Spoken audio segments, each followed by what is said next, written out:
Chapter 681.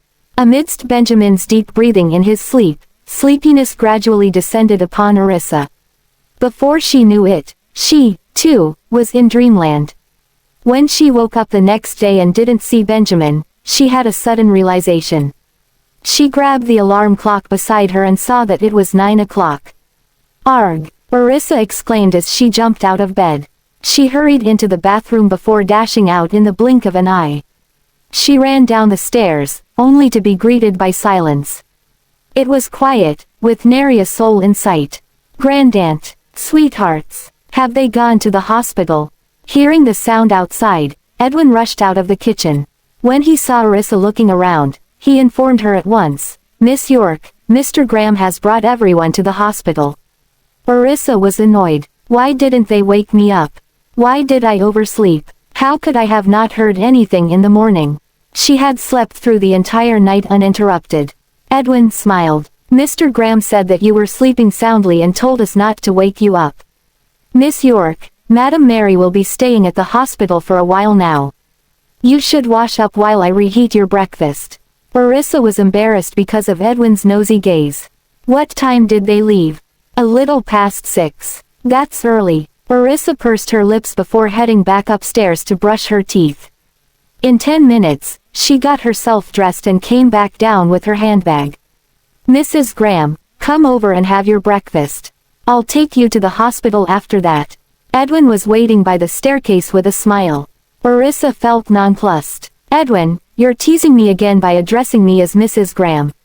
Edwin chuckled. "William told me that you promised to register your marriage with Mr. Graham. Are you going back on your word?" Arissa cleared her throat awkwardly and murmured, "I did that to pacify old Mr. Graham." Edwin's eyes widened. He said in a serious tone, "Mrs. Graham, old Mr. Graham will be saddened if you change your mind." Arissa's lips twitched. She went to the dining room to grab something to eat along the way. "Mrs. Graham, you should have your meal here at home. Mr. Graham has instructed me to boil the medicinal soup for you. It's ready. You can have it once you finish your breakfast." Arissa was stunned. "What medicine is that?" Edwin answered, "The one you have been taking prior to this. It's good for regulating your health." "Okay." Arissa settled down for breakfast. She could already taste the bitterness on her tongue. Edwin was amused when he saw how Arissa was grimacing in fear of the medicine. "Mrs. Graham, Mr. Graham has already gotten Mr. Bailey to adjust the composition of the medicine. It's not going to be bitter." Touched by the gesture, Arissa looked at Edwin. "It's not." Edwin nodded. "That's right. It's not. Mr. Bailey assured us of it. If you still feel that it is, we'll get him to further adjust the formula." Arissa sighed in her heart as she resigned herself to drinking the medicine. While they were eating, Edwin's phone rang. It was Benjamin on the line. "Mr. Graham." Arissa looked up. "Okay. Mrs. Graham just got up and is having breakfast." "All right." After exchanging a few words with Benjamin, Edwin handed the phone to Arissa. "Mrs. Graham, Mr. Graham wants to talk to you." Arissa felt simply embarrassed. "Hello," she answered. "Are you having breakfast?" Benjamin's deep voice rang out and traveled into her ears. "Yeah, remember to take your medicine once you finish your breakfast," Benjamin reminded in a tone that had no room for dissent. "Okay." She let out a cursory acknowledgement. "Arissa, take your medicine." Benjamin's voice was deeper by a few octaves. "I know," she answered in resignation. "Grandaunt has completed her checkup. And has been put on a drip. There's no need for you to hurry over. The kids are here too. You can come by later or even in the afternoon," Benjamin said. Arissa listened as she ate. "Has Grandaunt's condition stabilized?" Chapter 682. "Well, according to the results of the examination, it's the same as before and hasn't worsened." Arissa broke into a smile. She was relieved by the news. "Why didn't you wake me up in the morning?" "I overslept because of you." Benjamin snorted. "How is it my fault? I didn't do anything." Arissa's ears burned. She quickly snuck a glance in Edwin's direction and saw that the latter was tidying up the kitchen. Gosh, his words are so suggestive. "All right, I want to continue with my breakfast." "Okay," Benjamin grunted but didn't end the call. Arissa cocked a brow. "Have you and the children had your breakfast?" They're having it with Grandaunt right now, Benjamin answered casually. Aren't you having anything? Arissa sensed that something was amiss. Yeah, Benjamin said. I'm on my way to work. Arissa knitted her brows. Work is important, but your health is even more so. You'd better get something to eat before starting work, or you may end up having gastric. Benjamin was delighted by the concern she showed him. Okay. Cognizant of Benjamin's good mood, Ethan looked in the rearview mirror.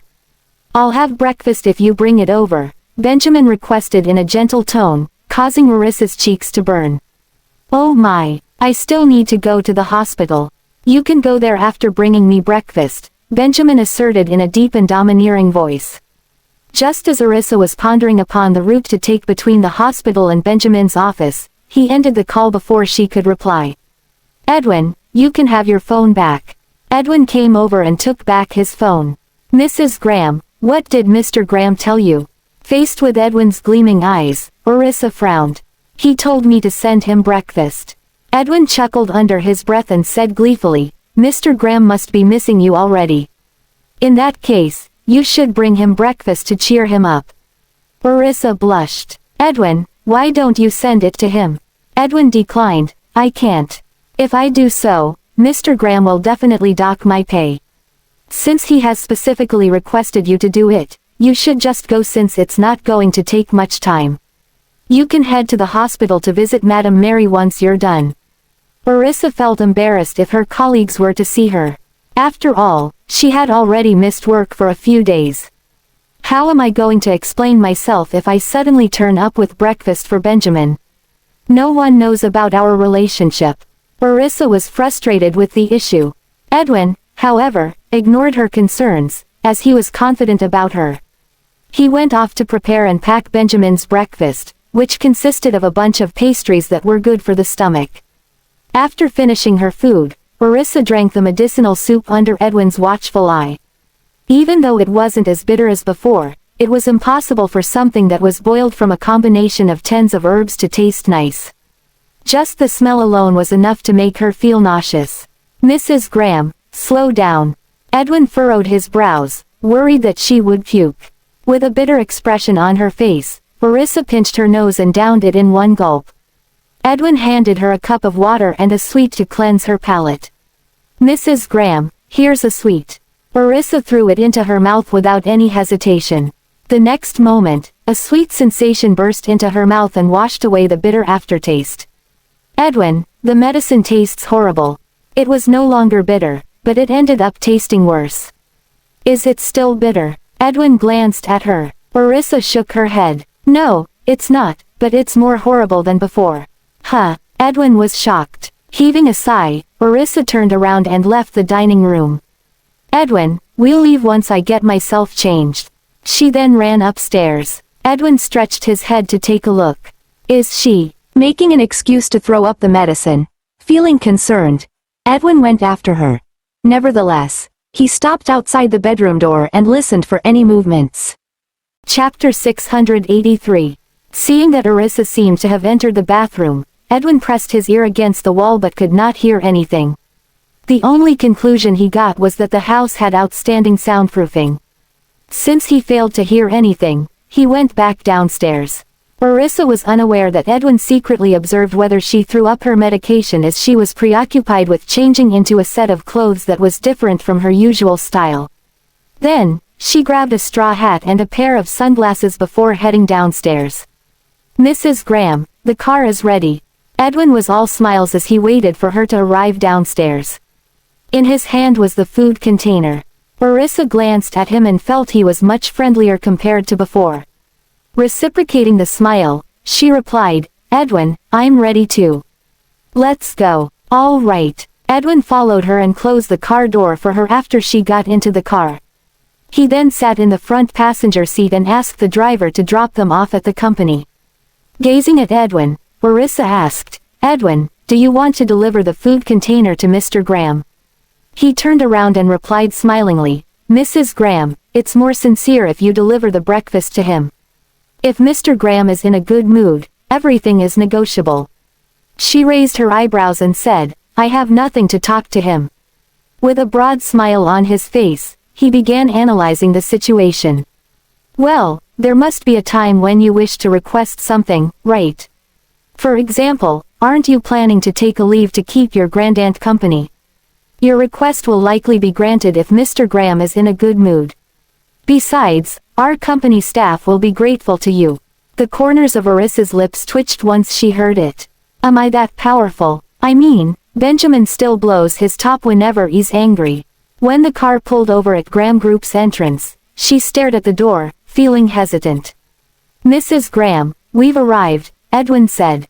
His deliberate reminder caused Arissa to smile at him awkwardly. Left with no choice, she put on her hat and sunglasses before getting out of the car. Edwin chuckled as he took in her attire. The curvy Arissa became the center of attention as soon as she appeared in everyone's line of sight. At that time, even the security guards at the entrance failed to recognize her. Everyone was shocked upon seeing Edwin hand the lunchbox to Arissa in a respectful manner. Who is this beautiful lady? Moreover, the butler of the Graham residence was the one who brought her here. They recognized her only after hearing Edwin address her as Mrs. Graham. Isn't she the mother of Mr. Graham's children, our future boss lady? Meanwhile, Arissa took the food container and said, Edwin, please wait for me here. I'll come down very soon. Sure, Mrs. Graham. Edwin responded without hesitation, for he did not intend to follow her to Benjamin's office anyway.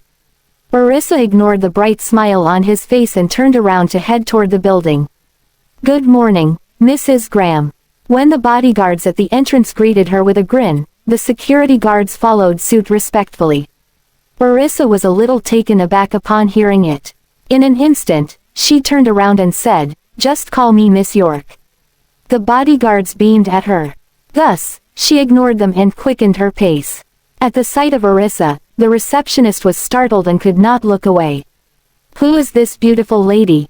She's so pretty that even Miss Adams is no match for her. Apart from her beauty, she also has a regal bearing. With a quirk of her red lips, Arissa nodded at the receptionist as a greeting before continuing toward the elevator.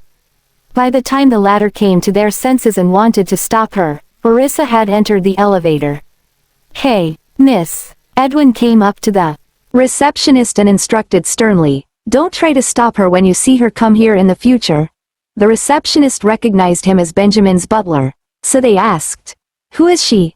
It was impossible for them to suppress their curiosity. Don't stick your nose into other people's business. An announcement will be made when the time is ripe. Before that happens, you're not allowed to tell others about it, Edwin warned. After all, he knew Arissa did not want the employees at the company to know her identity, so he issued a warning in her stead. Understood. The receptionist made a mental note. With that, Edwin turned around and headed back to the car to wait for Arissa. The top floor was dead silent when Arissa arrived. After straightening her clothes, she stealthily walked toward the CEO's office. Then, she craned her neck to peek around the office and even checked out the corners, yet Benjamin was nowhere in sight. Is he in the middle of a meeting? Little did she know that someone was observing her every action. Chapter 684. When Benjamin noticed her snooping around, he went over and stood behind her. What are you looking for? He asked, leaning forward. Arissa was entirely focused on figuring out what was happening inside the room, so the sudden voice startled her so much that she dropped the food container in her hand. Benjamin was quick to catch the falling item. Upon noticing it was him, she patted herself on the chest in relief. Why are you here? You gave me a terrible fright. Her face was tinged pink in embarrassment when she realized he must have seen her sneaking around earlier. This is my company. Isn't it normal for me to be here? Benjamin straightened his back and looked down at the woman with a teasing look in his eyes. Arissa was stumped for words. I brought you breakfast. Hurry up and eat it. I'm going to the hospital now, she said hurriedly and turned around to leave. Benjamin grabbed her hand and dragged her into the office.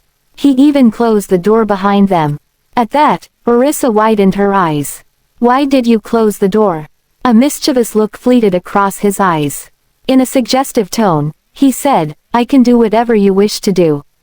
Your wish is my command.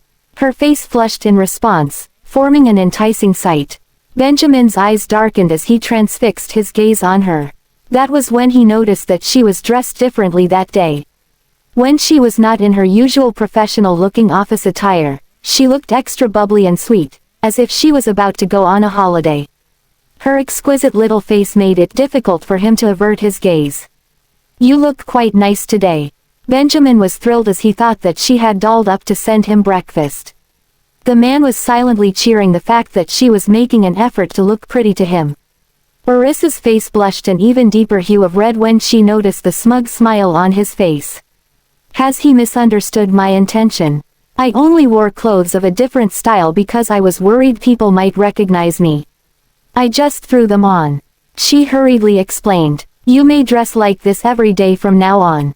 Benjamin dragged her to the side of his office desk and put down the food container in his hand. Then, he reached out to remove her sunglasses and propped them on her straw hat. The hint of affection within his gestures caused Arissa's heart to skip a beat. He eyed her with a burning look in his eyes. Arissa avoided his gaze as his look was too intense to hold. Benjamin's lips quirked into a small smile when he noticed her crimson face. A second later, he dragged her to his chair, sat down on it, and made her sit on his lap. Their posture was intimate beyond words. Arissa's heart pounded. Even her neck had turned red. She quickly stole a glance at Benjamin and was met with his fervent gaze. Arissa instinctively wanted to flee. Sensing her intention, Benjamin held her waist with one hand and the back of her head with the other. The man pulled him closer and sealed her soft lips with his thin ones. As if he had found an oasis in a desert, he could not stop savoring her. In a domineering manner, he tasted the warmth inside her mouth. Arissa was unable to resist him. Soon, she slumped in his embrace and let him do whatever he wanted to her. Benjamin was not too pleased with the straw hat being in his way. Hence, he took it off her head and hurled it at his desk while deepening the kiss at the same time. Steamy sounds that would make one blush reverberated in the silent office. Arissa's face was tinged red, her breath ragged from his intense kiss. Her alluring eyes were intoxicating to him. Benjamin could not help but drown in them as he showered her with another round of passionate kisses. It was not until Arissa almost went out of breath that he reluctantly let go of her. His eyes traced her swollen red lips as he focused on the corner of her lips where she was injured the day before. The wound had cracked open once again, and blood seeped through it. It was such a seductive scene that Benjamin could feel hot blood coursing through his veins, pooling somewhere deep within him. His eyes darkened as his breathing turned heavy. If it were not for the upcoming international conference call. At that thought, Benjamin furrowed his brows and tried to suppress the burning urge in his body. All of a sudden, Arissa was left on the chair while he rose to his feet and strode toward the lounge. Puzzled by his action, she looked at the man who had gone into the other room in confusion. It took her some time to regain her composure and steady her breathing. Arissa cupped her cheeks and felt the burning sensation on her palms. My goodness! That was too wild, wasn't it? I wasn't expecting myself to lose myself in the kiss. At that moment, the sound of footsteps could be heard in the doorway. That gave her a jolt, and she hurriedly adjusted her posture on the seat. Chapter 685. Arissa straightened out her clothes and checked if her clothes were disheveled in any way. By the time she lifted her head again, Ethan had carried a few documents into the office. The assistant was stunned at the sight of Arissa sitting in his superior's chair. Ignoring the awkwardness in the air, she tried to act normal and greeted him, Mr. Frank. Gah, this is so embarrassing. It's as if I was caught red-handed for doing something wrong. Ethan returned to his senses and nodded in response. Miss York, you're here. Yes, I'm here to deliver Benjamin's breakfast. She gestured at the food container on the desk and got up to open it. I brought a lot of food. Would you like to have some? Noticing that Benjamin had not yet taken a bite of it, Ethan smiled and said, Miss York, I've already had my breakfast. Is Mr. Graham not around? Didn't he come into the office just now? Oh, he's in there. Arissa pointed at the lounge. Ethan sneaked a glance at her, secretly observing her. Her face is bright red. Could they have done something naughty in here? At that thought, he dared not stay around any longer. After placing the documents on the desk, He said to Arissa, "Miss York, could you please tell Mr. Graham to sign these when he comes out later? I will be back shortly to retrieve them." Then, he scurried out of the office. He knew his days would be numbered if he had ruined it for Benjamin. Arissa was befuddled when she noticed how fast Ethan had left the office. Why did he run out? Is he afraid that a tiger will devour him? She turned to look at the lounge. Well, Mr. Graham is just as close. Upon recalling how the man almost took her right then and there, Arissa took her straw hat and hurriedly headed for the door. I'd better scram before he comes out. Just when she was about to step out of the door, a warning uttered by a deep voice sounded from behind her. Just you try and step out of the door. Arissa paused right in her tracks, feeling deflated. Does he have an eagle's eye or what? Then, she turned around and looked at the man who was standing by the lounge's door. Arissa pointed out the window and stated, I have to go to the hospital now. Come over here. Benjamin's brows were deeply knitted as he walked over to his desk. After taking his seat, he cast his gaze on her. His presence was so overbearing that she had no choice but to comply. In the end, Arissa gulped and made her way over to his side. Is there anything else that you need from me? Benjamin gestured for her to come to his side, but she did not do as instructed. Instead, she took a seat right opposite him. What is it? She asked as she sneaked a glance at him, avoiding his eyes the whole time. Wait for me to finish my breakfast. Benjamin suddenly took the food container and started to eat. He did not utter a word as he ate his breakfast gracefully. Arissa could not resist the urge to admire his perfect features. The man before her was such a beauty to behold, especially his thick and long lashes. They were so perfectly curled that she felt an inevitable sense of jealousy. Perceiving her gaze on him, Benjamin lifted his head and was met with her fervent stare. He would have lost his temper if he had caught any other woman staring at him like that. However, the person was Arissa, so he was delighted. Benjamin did not say anything and let her continue gawking at him. His jubilant mood had induced a great appetite. It was not until he finished his food and walked toward her did she snap out of her daze. He lifted her chin and looked down at her. His regal bearing made her heart race. Again, she crimsoned. Ethan, Benjamin said aloud. Arissa hurriedly moved her chin away from his grip and avoided his eyes. She could feel the butterflies in her stomach and the flutters in her heart. Ethan came into the office not long after. However, he dared not look around carelessly.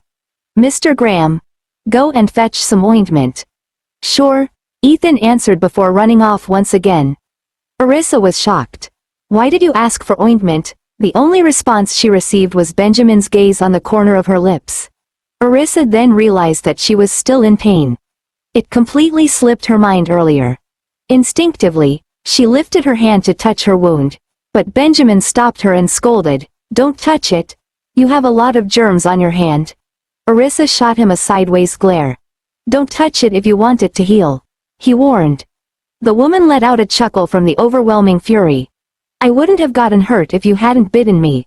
Benjamin's thin lips quirked into a grin when he noticed the anger in her eyes. I couldn't help it. Your lips were too enticing. Arissa's face turned bright red. Chapter 686. When Ethan walked in and heard those words, he was unsure if he was supposed to leave or stay. What secret did I just hear? Will Mr. Graham kill me because I heard it? A glint flashed across Benjamin's eyes, and he shot him a side eye. Hand me the medicine, he ordered coldly. Yes. Ethan quickly went over to him and uttered fearfully, Here you go, Mr. Graham. Benjamin took the items from him. Get out. Yes. Ethan got out of there as fast as he could. As he was walking out, he glanced at Arissa from the corners of his eyes and saw her swollen lips. Excitement welled up in his heart. So the wound on Miss York was actually caused by Mr. Graham's bite. What a shocker. Meanwhile, Arissa did not know whether to feel grateful to Benjamin when she saw that he intended to apply the ointment to her wound for her. After all, he was the one who caused it. Benjamin took a cotton swab and dipped it inside a bottle of antiseptic solution before lifting her chin. Don't move. Arissa cast him a glance and let him dress her wound.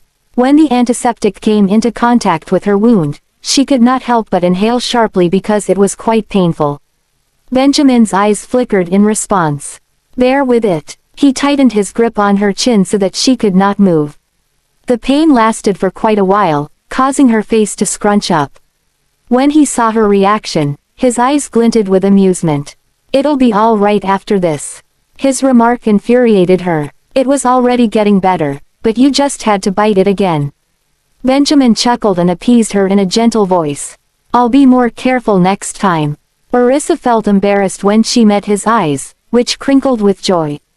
You're crazy, she murmured. Upon receiving a warning look from him, she pursed her lips. Benjamin proceeded to apply the ointment to her wound. All done, he announced a few seconds later. Arissa tilted her head and stood up. I'm leaving now. That time around, he did not say anything. Instead, he took her straw hat and put it on for her. After that, he put on her sunglasses for her and pulled her hat lower. You don't have to sneak around when you come to see me, he said. With her sunglasses on, Arissa glared at him and retorted, well, it doesn't matter to you, does it? If the others see me here, they'll get curious for sure. I'm giving you another day off, Benjamin declared, putting his hands in his pockets while fixing her with an intent gaze. At that, the corners of Arissa's mouth twitched. One day, I'll take that. I'll make the arrangements for Grandaunt at the hospital today, and the kids are going to school tomorrow. With that thought in mind, she turned to face him and said, do we have to deal with Tim's enrollment in the afternoon? There's no need for that. Just send him to school tomorrow morning. Benjamin replied. He was going to have Ethan take care of that in the afternoon. Arissa nodded. Bye. With that, she left without looking back. Benjamin's gaze remained locked on her until she was out of his line of sight. Only then did he head back to his seat and continue working. Arissa got into his private elevator, so she did not have to worry about seeing anyone on the way down. However, she bumped into a few of her colleagues from her department when she got out of the elevator. Coincidentally, they were coming in from outside. She felt somewhat guilty but reckoned no one would recognize her with the hat on, so she walked out confidently. Right then, one of the colleagues thought she looked familiar. Could that be Miss York? How could that be? Miss York is on leave, no. Wouldn't we know if she had returned? Besides, she would have greeted us. Well, her looks are comparable to Miss York's, though I wonder what she's doing. Here, while chatting with each other, they walked toward the elevator. Arissa overheard parts of their conversation and felt bad. Although I won't be working today, I'll definitely return and work hard with them tomorrow. After getting out of the building, the bodyguard saw her and opened the car door for her. A few employees, who were passing by, could not help but glance at her a few times. Is she a celebrity? Was she here to see Mr. Graham? She's even using Mr. Graham's car. It seems like there's something going on between them. The edge of Arissa's mouth twitched, and she did not even dare to take off her sunglasses after the car door was shut. There's something going on, all right. I have 6 children with him. Mrs. Graham, why are your lips swollen? Edwin asked suddenly. His voice had her return to her senses, and she flashed him a sheepish smile. Maybe I bit on them just now. Are they very swollen? Chapter 687. Yeah, I think they're inflamed. When we get to the hospital later, we ought to have Mr. Bailey take a look at it. Let him treat it. Edwin looked concerned. When I was upstairs just now, Benjamin had already applied some medication for me. It's just a minor wound. Don't worry about it, Arissa reassured. His eyes lit up. Mrs. Graham, did you accompany Mr. Graham to have breakfast before you came down? For a moment there, Arissa was stunned by his question. That was because she was not paying attention earlier on. Benjamin was already eating breakfast before that, so he should have finished it. Yes, she answered. Sensing her discomfiture, Edwin did not press on that matter. However, he was elated. Mr. Graham asked Mrs. Graham to send him food. It seems like their relationship is getting better. Due to Edwin's question, Arissa was too embarrassed to take off her sunglasses and only did so when they arrived at the hospital. She also left her straw hat in the car. Wait up, Mrs. Graham. Edwin got out of the car first and helped her open the door. At that moment, he was holding something in his hands. Arissa did not notice it prior to that, so she asked, Edwin, what did you bring? Oh, this is the soup Mr. Graham got me to make for Madame Mary. She should drink this before her meal. He explained. Arissa was touched. Benjamin is thoughtful, isn't he? Let me bring it upstairs for you. That's all right. I can manage. Edwin shied away and walked into the building with her. Edwin, do you know which floor Grandaunt is staying on? Only then did it strike her that she had forgotten to ask Benjamin about it when she saw him at the office. I do. Mr. Graham had already informed me earlier. I'll bring you there, Edwin answered with a smile. When the two of them got into the elevator, he pressed the button for the correct floor. Upon arriving at the ward, they saw the 6 children sitting outside and teaching Tim how to use a phone. Arissa tiptoed her way over to the kids. Right before she could scare them, Zachary raised his head and saw her. Mommy. The boy was thrilled to see her. Gavin, Oliver, Jasper, Tim, and Jesse raised their heads as well. Their eyes lit up when they saw her, and they cheered. Mommy, Mommy, Miss York, Mommy, Mommy. Elated, Arissa hugged the 6 of them. Did you guys miss me? The 6 children nodded in unison, each wearing a bright grin on their face. Even Tim crinkled his eyes. In a smile, I've missed you guys too. Arissa leaned over and kissed them. Why didn't you guys wake me up in the morning? Mommy, we wanted to let you sleep in. Gavin answered. Daddy told us not to disturb you, so we followed him and brought Great-Grandaunt here. Yes, we wanted you to sleep in. Zachary nodded in agreement. Arissa smiled. How is Great-Grandaunt doing? Oliver adjusted his glasses and informed, Mommy, Great-Grandaunt is asleep, so we came out to play. His mother inclined her head in acknowledgement. Great-Grandaunt's test results came back with usual readings this morning, Mommy. Don't worry, Jasper uttered. Tim's eyes were sparkling when he chimed in. Miss York, don't worry. Great-Grandaunt looks energetic today. Jesse nodded. Great-Grandaunt's appetite was great this morning. Okay, you guys carry on, okay. I'm going in to check on her. Arissa ruffled their hair and went into the ward. Only then did the kids notice Edwin's presence. Hi, Mr. Whitley, they chorused. Hello, Edwin responded warmly. Carry on, okay, I'm going in as well. The kids smiled and followed him in. Since Mary was asleep, Arissa approached her silently and checked on her. Then, she pulled the covers around her before retreating to the side and gesturing for Edwin to leave the soup there. And leave the room together with her. Edwin nodded, left the soup on the coffee table, and followed Arissa out. When Arissa saw the kids had followed them in, she beckoned them over. The 6 children glanced at Mary, then turned to leave the room. How long has Great-Grandaunt been asleep for? Arissa asked. Chapter 688. I think she has been asleep for less than half an hour. Zachary checked his watch and glanced at Gavin and the rest. You're right, it's been less than half an hour. Gavin nodded. Arissa sat with them for a while outside the ward. Sweethearts, do you guys know where Mr. Bailey is? I think Mr. Bailey is over there. Jesse pointed in a direction. Oliver glanced at her and asked, Mommy, are you looking for Mr. Bailey? I can call him. I'm looking for him, but you don't have to call him because he might be busy. I'm sure he'll come over in a while, Arissa replied and stayed with the kids. Mrs. Graham, I can go look for Mr. Bailey. Edwin suggested. Do you know where he is? Arissa looked at him. Edwin nodded. This is Mr. Graham's hospital, so I know where Mr. Bailey is. How did I forget about that? Arissa smiled. Go on, then. If he's busy now, I'll go and look for him later, she voiced. The butler nodded before leaving to find Sean. At that moment, Gavin looked up at her and asked in concern, Mommy, have you eaten? Arissa nodded. I have. In fact, I had a lot of food. Jesse giggled and uttered, Mommy, we ate a lot with Great-Grandaunt at the hospital as well.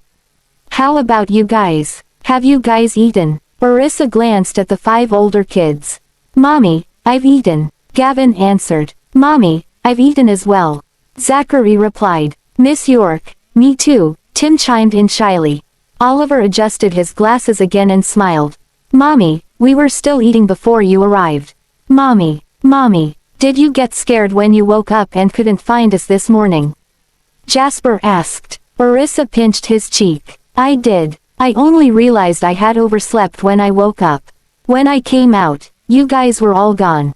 The 6 children grinned from ear to ear. Mommy, did you sleep well last night?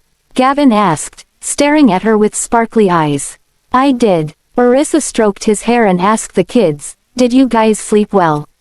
The kids nodded. We did. Arissa then looked at Tim and asked, Tim, did you sleep well? The boy nodded. I did. I had a good night's sleep as well. Gavin and the others smiled. We all slept well. Mommy, did Daddy call you? Gavin inquired. He did. I went to the office before I came here, Arissa answered. When she was talking, the kids were all staring at her. Jasper then noticed the worsening wound on the corner of her lips. Mommy, it seems that your wound has worsened. It's swollen now. The other 5 kids instantly placed their attention on her lips. Arissa felt awkward. It's all right. I've already applied some medication. Mommy, how did you injure your lips? Zachary asked because he forgot to ask her the night before. Arissa looked at the kids and answered, I bit on them accidentally. The kids stared at her with widened eyes. None of them was convinced. Jasper then giggled. Mommy, could it be that Mr. Graham bit you? Arissa blushed and flicked his forehead lightly. Nonsense. The boy stuck his tongue out in response. Coincidentally, Sean came over with Edwin at that time, so he heard the conversation. With a smile, the former asked, Arissa, Edwin said your lips are swollen. Let me have a look. That's not necessary. I've already applied medication, so it'll heal soon, Arissa answered awkwardly. My lips aren't even swollen because of the wound. Mrs. Graham, let Mr. Bailey have a look. He can make it heal faster. Edwin urged. There was a hint of amusement in Sean's eyes as he scrutinized Arissa's lips. Then, he tilted his head to look at Edwin and asked, Edwin, were Arissa's lips that swollen before she went to look for Benjamin at the office? The latter froze momentarily before shaking his head. I don't think so. Besides, the wound wasn't as apparent at that time. Chapter 689. Sean smiled because his suspicion had just been confirmed. If it hurts a lot, I can disinfect your wound again. That's not necessary. It doesn't hurt that much, Arissa replied. His remark brought a faint blush to her cheeks. He seems to have found out about something. This is all that jerk's fault. Edwin glanced at her and perceived the hint of embarrassment in her expression.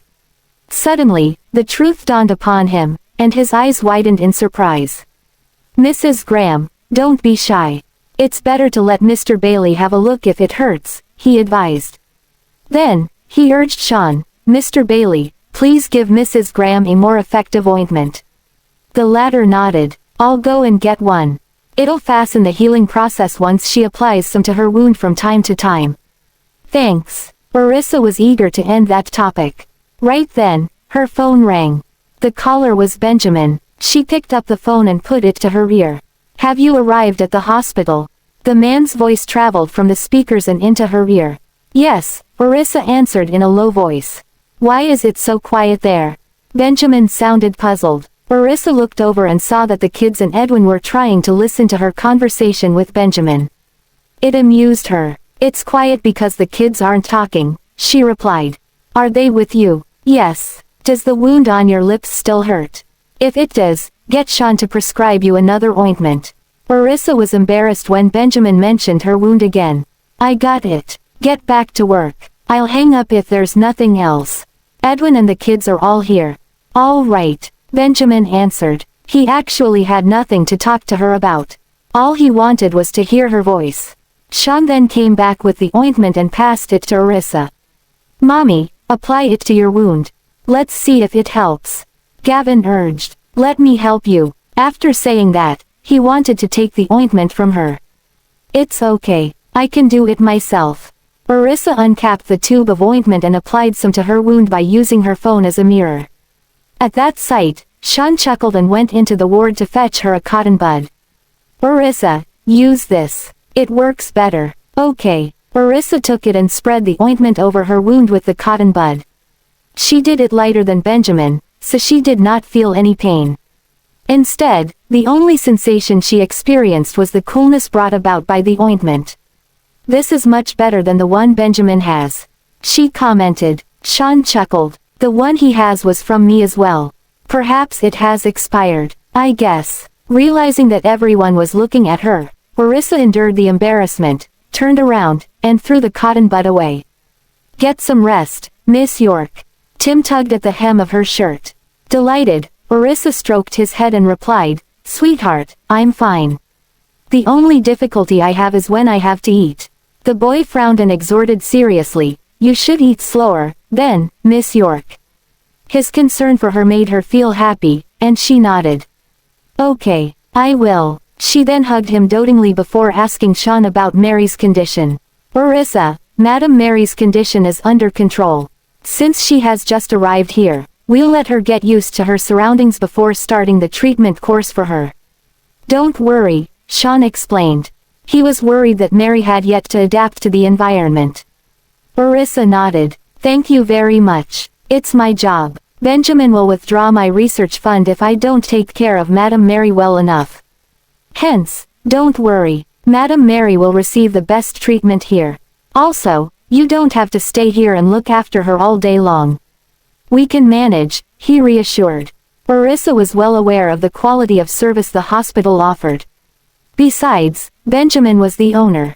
As long as he gave the instructions, no one would dare to neglect Mary. Furthermore, Sean was in charge of Mary's treatment, so she indeed had nothing to worry about.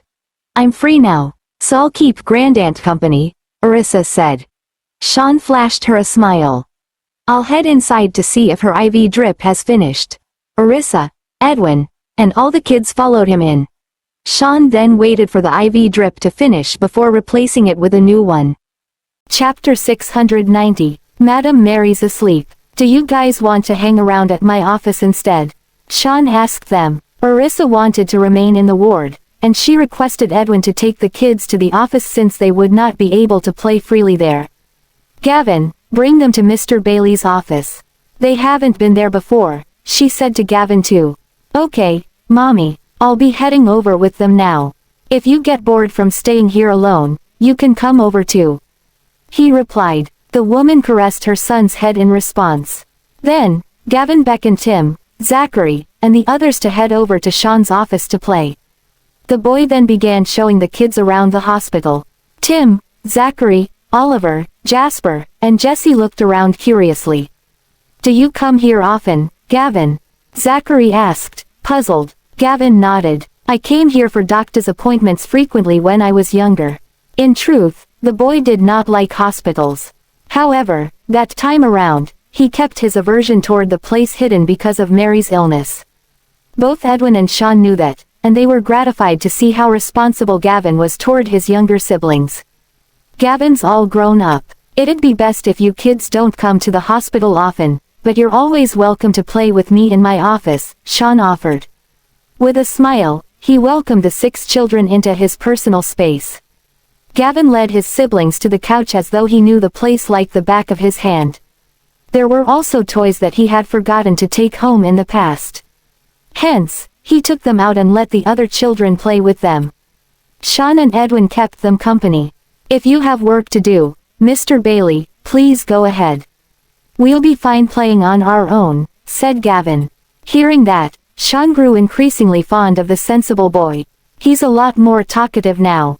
Back then, he wouldn't even look in my way. All right, I'll get going now. Have fun, and help yourselves to whatever food there is here."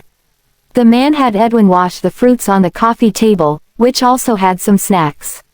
He had come over and prepared all the things beforehand. "Don't mind if we do, Mr. Bailey." Jasper, who was not shy, casually reached out for some food, distributing some to Jesse, followed by his 4 brothers. "Here you go, and this is for you." Feeling awkward, Tim glanced at Sean. The latter noticed it and smiled at him dotingly. "I got all these ready for you kids.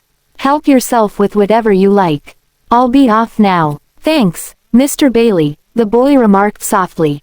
"You're welcome." Sean grinned. He's such a polite little kid. Then, he spun on his heels and went on with his business while Edwin stayed behind to watch over the children. Before walking away, The former took a picture of the 6 children eating and sent it to Benjamin, who was in the midst of reading a document.